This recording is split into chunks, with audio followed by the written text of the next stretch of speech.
Well, hey, we're fresh off the pond, and in my little synopsis, I mentioned that I'm also a fly tyer and a fly rodder. So I want to tie a quick fly for you and kind of show you my production method of fly tying. I've got a creative side. I'm also a custom rod builder. I may have mentioned that. I've been a rod builder since I've been 15, 16 years old.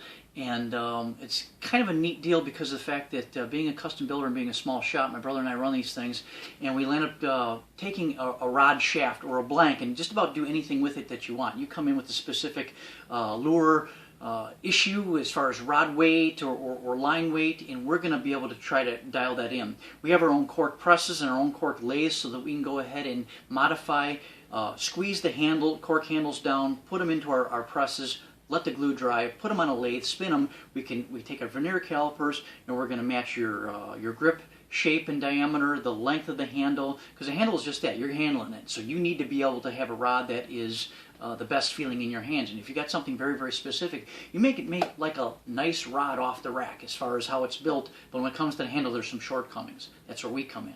Matter of fact, you can take any rod off the rack that you own, and if there's something that's wrong with it you don't like, there's nothing I can't change in the rod. It just costs you a little bit of money. So we take that shaft and we go ahead and we put all the corks on there. Then we spin them down in the lathe and get your approval on it. And then you choose your thread colors. We do under wraps, over wraps, trim wraps. Everything is custom.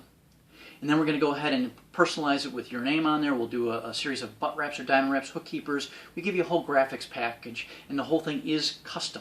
Pretty much we specialize in specialty items like fly rods and saltwater rods and steelhead rods and musky rods, because those are things that when you buy them off the rack and you're spending $300 or $400 in a rod or $250, it should be dialed in for you. And if it's not, that's where Dadson Custom Rods comes in. So that's part of my creative side. Another thing that I do is, well, I'm geeky. I also do lure making and manufacturing and building and designing. You take a commercial bucktail like this that comes off the rack, and I might like it, but I might say, hey, it's a little bit too big or it's a little bit too heavy. So I'm going to go ahead, and if it's made out of wire, hair, tinsel, lead, I can make it. So I'll take the wire shafts, I'll use round anvil pliers, go ahead and bend my eyes, and I can get them perfectly round. I'll go ahead and tie the tinsel up on the little tubes, put them on, thread them on the certain ways that I need to in order to get the bait designed and manufactured so that it casts well and runs well in the water. We use some shrink tubing if necessary. We engineer the bait. I do all that for you. I've also even designed the bait from the scratch. I take a lead mold, I pour my own head, I paint my own head, I bend the wire in such a way that the design of this thing is designed for power trolling for muskies and northerns in the prop wash. Small blade, heavy hook, heavy head, and a hook that's on a swivel but not completely swivel, so it's not going to wrap and foul. Then I go ahead and I layer in and tie up all the bucktail. That's Sean from start to finish. I can even go a step farther. If you say, hey, you got a finish problem that you have on your bait, I can take that and rebuild the finish on it. I can break out my airbrush and repaint your bait. Here's a particular bait that I actually carved out of ash with a moto tool. It was my design from start to finish. This is a big old musky bait. You saltwater guys think you throw some big stuff. Not compared to what we do in many cases. So I moto tooled this out, sanded it, weighted it, and then painted it. There's like 13 different shades of paint in here to get that mottled sucker color. I'll spray through ladies mesh material to give me that type of finish, and I had to rebuild this one a couple times because it's caught a bunch of fish. Or I'll take a custom, a commercial bait, and you want a little crappie or panfish paint job. I'll be able to produce something for you. It might not be perfect, but it's going to be good enough to fool a fish. After all, fish has got a pea-sized brain. We got one that's a little bigger than that. I think we can figure it out. Let's tie a fly. This fly that we're tying here is a Montana stonefly. It's tied in a number 6, and we call it, or I call it, tied steelhead. So I'm tying it a little bit bigger, and I'm tying it a little bit gaudier. Now, I've been out of my groove for a while, but most of the time I can tie this fly in 53 seconds. I've tied thousands of these things over the years, and it's one of my favorite flies to tie. Watch what we do here. We're using a Mustad 9672, size 6, and some 3/0 black thread. I'm going to go ahead and just run a small little base wrap. I've been blessed with some thin fingers, so it affords me the ability to run my my scissors on my fingers at all times. I know from my experience how much red squirrel tail will pull off. I just got to quick measure it up to the hook, and you want to keep it a certain length, never longer than the shank of the hook. And I'm going to go ahead and tie it on there. I try to mechanicalize myself so much that I don't have to worry about thinking. You just become muscle memory. Matter of fact, it gets to a point where you kind of find a zone and you just do it. I'm going to install the thorax right now. going to spin the medium chenille up to about the halfway point. We start right. So let's tie a fly. We're going to tie a steelhead fly called a Montana stonefly nymph.